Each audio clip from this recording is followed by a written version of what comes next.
Buenos días, buenas tardes, buenas noches. Yo soy Jorge Luis Zuckdorf y esto es un nuevo episodio de La Huella OVNI, el número 74.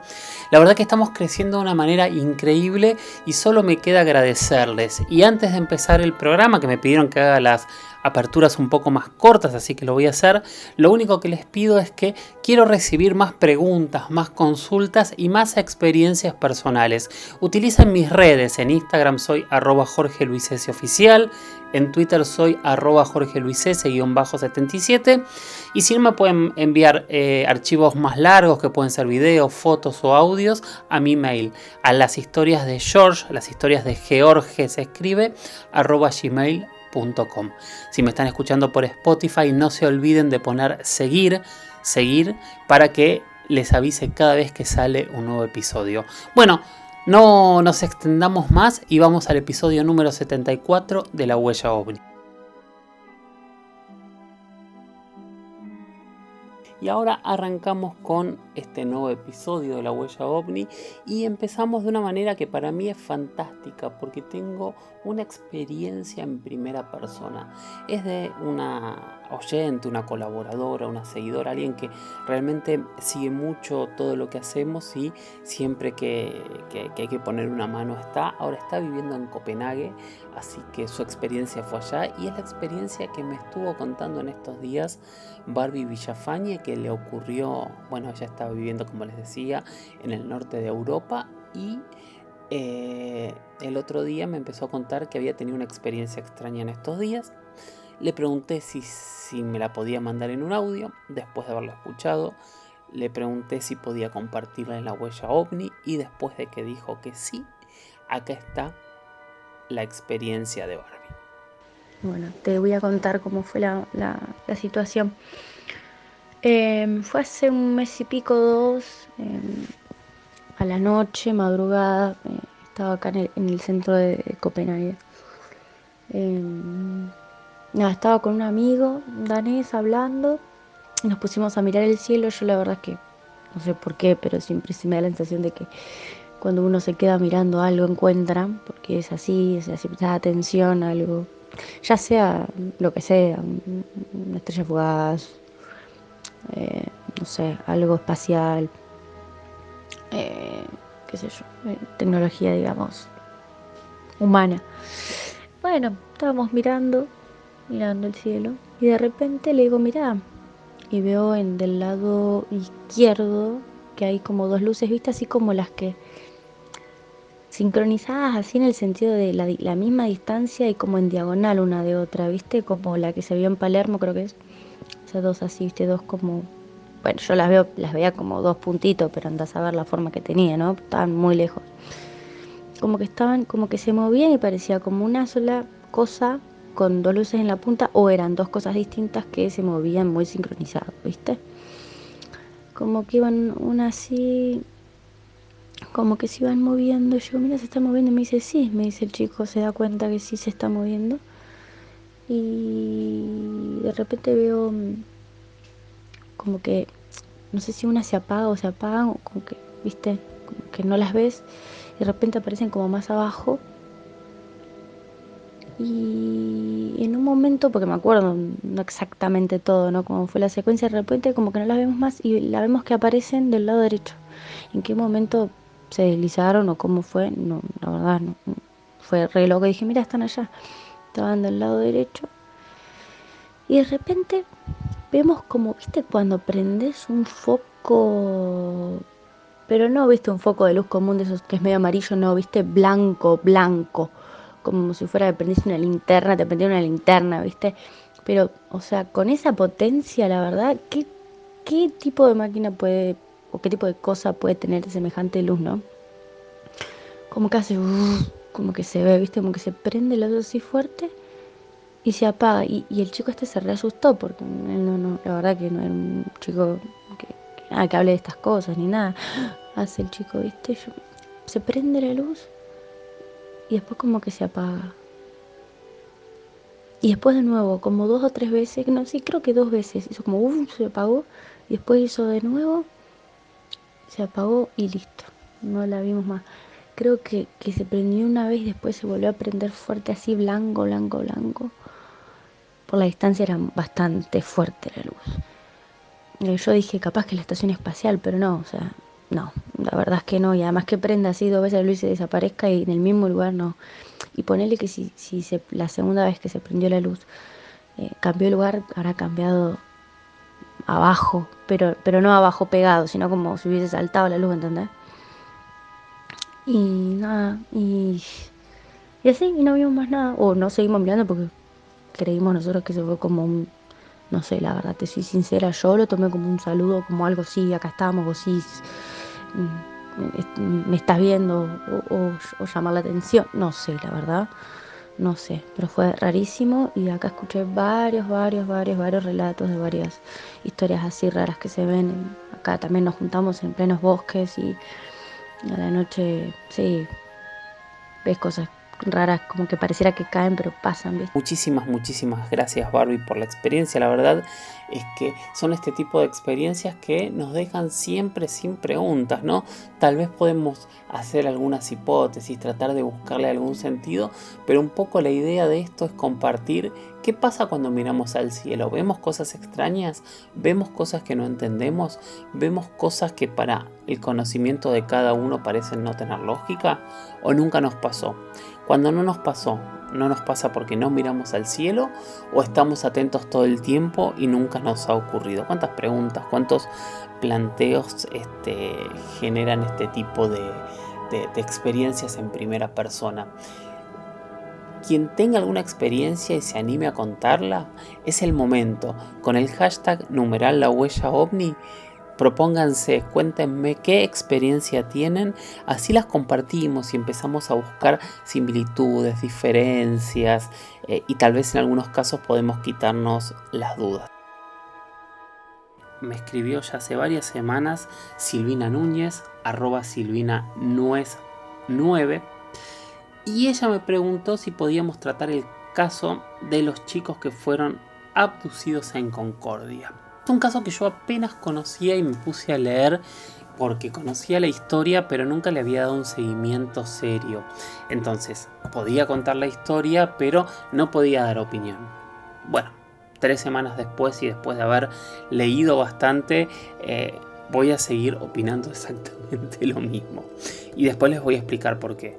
Puedo opinar sobre la historia, puedo contar la historia, mejor dicho, pero me cuesta mucho dar una opinión sobre este relato porque no encontré los datos o las fuentes que hubiese necesitado para poder conversarlo con ustedes de otra manera. El caso es así. Todo ocurre en Concordia, en la provincia de Entre Ríos, en el año 1997. Según las diferentes fuentes no está claro los días, primer punto extraño.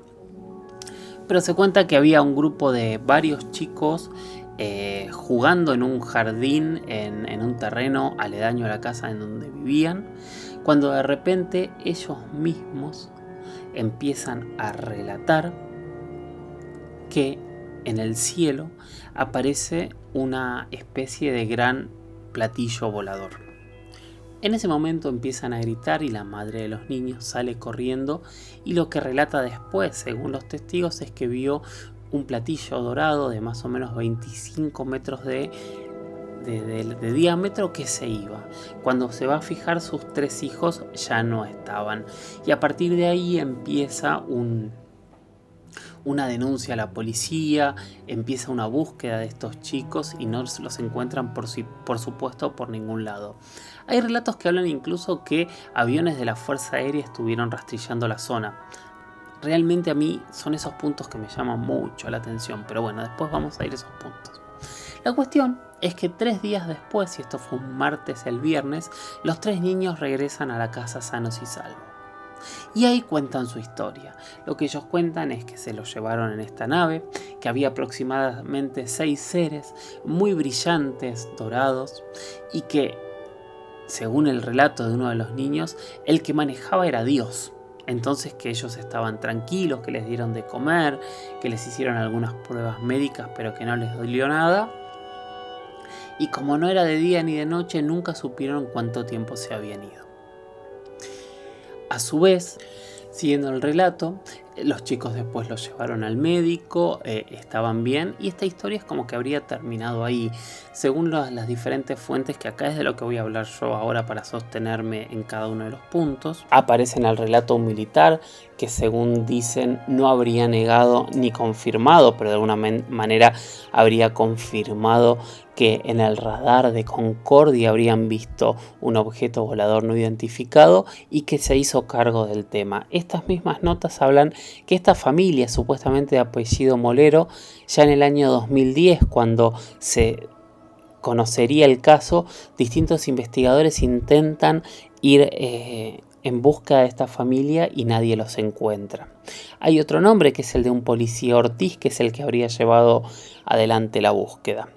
Ahora, como yo siempre digo, los casos de abducción para mí son un tema difícil de conversar, porque son temas que se van de la búsqueda de pruebas. Casi hay una cuestión de fe, de creer o no creer en el relato. Es mucho más difícil creer o no creer en ese mismo relato cuando pensamos que el relato no tiene las fuentes correctas o reales, o sea, no hay ninguna persona que conozcamos o que podamos buscar que pueda corroborar o negar esta historia. Y tercero, empieza a haber como ciertos puntos extraños que a la lógica y a la razón natural a mí me hacen tirar la historia un poquito abajo. El primer punto es si realmente hubiese habido una abducción de 3 chicos por 3 días, con participación de la policía, con alguna participación de la prensa, con la madre diciendo que un platillo dorado de 25 metros se lo llevó, etcétera, etcétera, etcétera. Un tipo de noticia así hubiese estado automáticamente en la prensa y hubiese estado en los titulares de los diarios más importantes del país, sin dudas. Entonces, este es el primer punto. ¿Cómo sé si esta historia fue real, se mantuvo tan hermética y con tanto silencio? Más en una búsqueda desesperada de 3 días, de 3 chicos. Pongámonos todos en esta situación. Ese es el primer punto que a mí me llama la atención. El segundo punto que a mí me llama la atención es cuando empiezan a involucrar a una investigación oficial y hablan de rastrillaje de aviones de la Fuerza Aérea. Hay muchísimos casos de contacto con objetos voladores identificados. Hay muchísimos casos realmente muy extraños y realmente son muy pocas las ocasiones en donde un avión sale a interceptar un objeto. Y especialmente y fundamentalmente estas ocasiones son cuando el objeto es divisado por alguien o está en el radar o está a la vista, etcétera, etcétera. En este caso nadie está hablando de que el objeto hubiese estado en un lugar o no hay más testigos que lo hayan visto. Y tercero, que lo acabo de decir un poco en trampa, y finalmente, el radar. En el relato aparece un militar no negando ni confirmando que hubiesen captado algo en el radar. Aparece un avión que debería haberlo visto en un radar, que salió a buscarlo y demás. Debo decir que para el 97 en Argentina había 3 radares fijos y un par de radares móviles militares. El país en 1997 no estaba radarizado. Entonces ya cuando empiezan a poner condimentos de tecnología que era muy difícil que estuviese en ese momento, por ahí sí, por ahí justo había uno de los radares móviles, pero no, Argentina es un lugar muy poco radarizado. Entonces es un caso que desde todo punto de vista obviamente puede haber ocurrido esta historia, pero yo, más allá de la historia como relato que me pareció interesante, no encontré datos fuertes o lugares donde decirme si realmente es una historia que debería haber ocurrido. O sea, es esto, no encontré prensa, no encontré declaraciones de investigadores del momento, no encontré nombres propios que yo conozca que hayan investigado el tema. O sea, hay muchísimo alrededor del caso en donde solo encontré un buen relato de algo extraño que ocurrió. Se me ocurren muchísimos otros casos de abducciones similares, pero en donde el propio testigo, el propio abducido dio la cara y contó esa historia. Aquí ni siquiera tenemos ese elemento. Eso es lo que me cuesta de esta historia. Ni siquiera tenemos una cara de una persona, en este caso 3 niños que a esta altura ya son adultos, pero no tenemos una cara de una persona que nos diga sí, me ocurrió a mí, fue de esta manera. Ni siquiera tenemos esa posibilidad del cara a cara. Entonces, realmente no estoy en capacidad de decir, no, esta historia es totalmente falsa, de ninguna manera, porque tampoco tengo esas pruebas para decirlo. Pero sí me parece que, siendo honesto, es una historia que no me cierra mucho. Entonces prefiero contárselos también de esta manera. Tampoco podemos aceptar o tomar cualquier historia que no tenga ciertas pautas, que esto es importante. O sea, incluso hoy es muy fácil de hacerlo en internet. Ustedes, cuando encuentran algún tipo de historia, tienen que empezar a ver cuáles son las fuentes. ¿De dónde sale esta historia? ¿Quién dice que la cuenta? Entonces, lo primero que hay que descartar son las historias que siempre están copiadas y pegadas de la misma manera. O sea, eso significa que, primero, si no sabemos quién escribió eso, es una fuente anónima, pero es una única fuente que escribió ese relato, no hay forma de probarlo. Y en este caso, tampoco hay nombres que conozcamos. Hay ciertos apellidos o ciertos nombres, pero no sabemos quiénes son. Y tercero, si vamos a buscar la prensa del caso, imagínense un caso así. Piensen, por ejemplo, en el caso de Travis Walton, para pensar en algo similar, la cantidad de prensa y de difusión que tuvo. A ver, tal vez ahora en este momento me está escribiendo alguien y me dice, yo conozco el caso y todo lo que dije lo tengo que decir. Por eso no estoy negando el caso. Lo que estoy diciendo es, yo no encontré las pruebas como para decirles, sí, este caso realmente es un misterio y un enigma. Mi primer enigma y misterio es tratar de encontrar si realmente sucedió. Prometo seguir investigando, voy a hablar con más personas y si encuentro algunos datos más específicos del caso, por supuesto que los voy a contar y se los voy a narrar también. Siguiente tema es un tema sumamente interesante que yo entrevisté y ahora les voy a contar todos los detalles.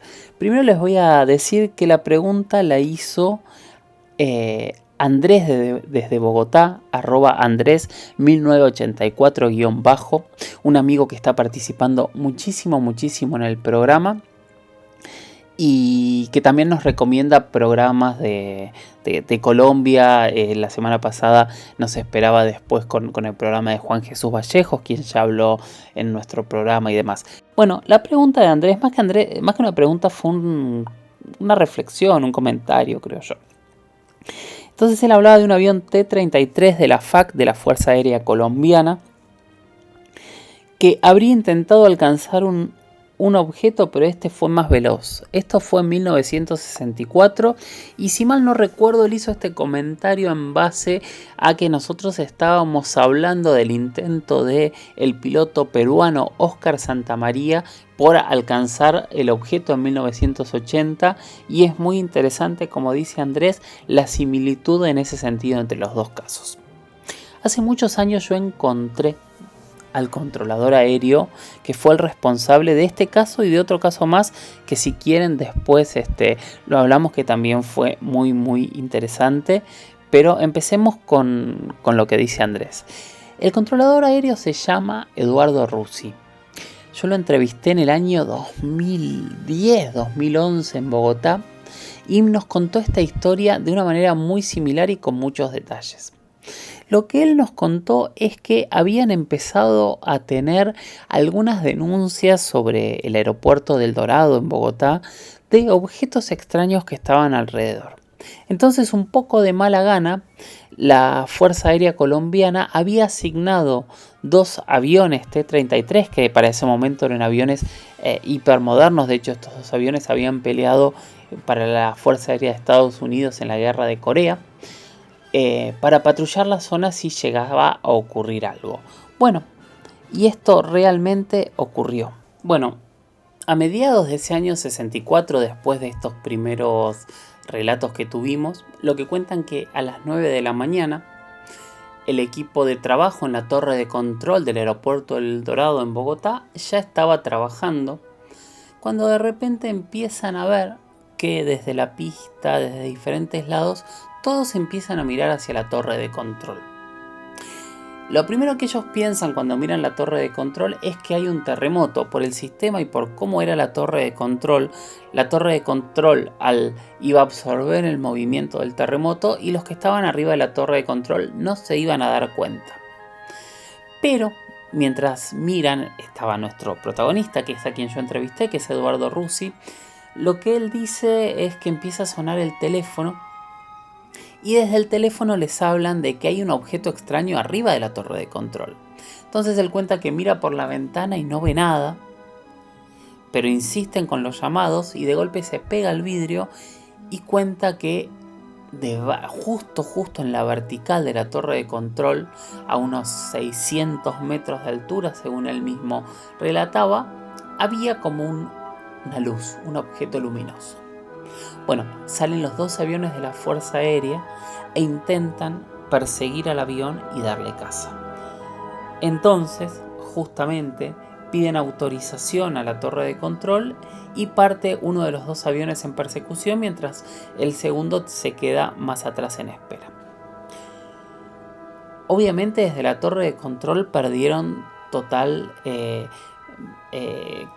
capacidad de visualización de este caso y tuvieron que esperar a que el piloto volviese a contactarlos, que fue poquito tiempo después, 3 minutos después. El piloto de combate les dice que se había ido muy alto y muy lejos y que no había podido alcanzar a esa luz nunca y pedía autorización para regresar porque se había quedado sin combustible y ya no podía hacer la persecución.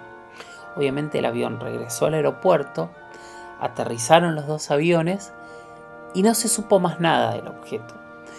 Pero estamos otra vez en este tipo de casos donde un experto en el cielo, un controlador aéreo, nunca supimos el nombre de los pilotos y les juro que también acá yo también indagué en su momento, pero ya había pasado mucho tiempo. Imaginen que es un caso del 64, no logré dar con los pilotos, pero sí Russi tenía muy clara la historia y realmente la recordaba al pie de la letra, detalle a detalle, y es esto, ¿no? Nosotros ya lo tuvimos a un controlador aéreo mexicano, Enrique Colbeck, hablando. Hemos hablado con varios pilotos militares. Hoy, de hecho, vamos a hablar con un piloto militar que tuvo una experiencia, que es ya un amigo nuestro, un amigo de la casa, que es Rodrigo Bravo Garrido, el piloto del ejército chileno. Lo vamos a tener al final del programa analizando un caso, así que no se lo pierdan porque realmente es increíble el trabajo de análisis que realizó él. En realidad yo solamente era el que conversaba, por supuesto. Y hemos entrevistado a diferentes expertos. ¿Qué es lo que nos dan estos expertos? Nos hablan de esto. Nunca nos hablan de extraterrestres.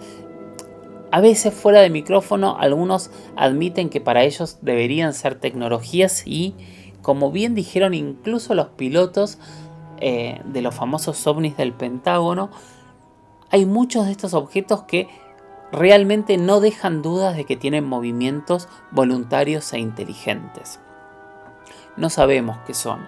En el 64 un objeto a esa velocidad, exactamente igual que el objeto del 80, 20 y pico de años después, exactamente igual que el objeto de Bariloche en el 95, 15 años después del de Perú, y hay cientos y cientos de descripciones. Y estos son el tipo de objetos que yo siempre digo que son los que más nos tienen que llamar la atención y a los que más les tenemos que prestar esa atención también, porque son los objetos que en 40, 50 años las descripciones son la misma, no evolucionaron, están ahí y siguen estando. Entonces esos son los objetos que no deberían tratarse, o en principio no parecerían ser una tecnología terrestre secreta, porque son elementos que no han evolucionado.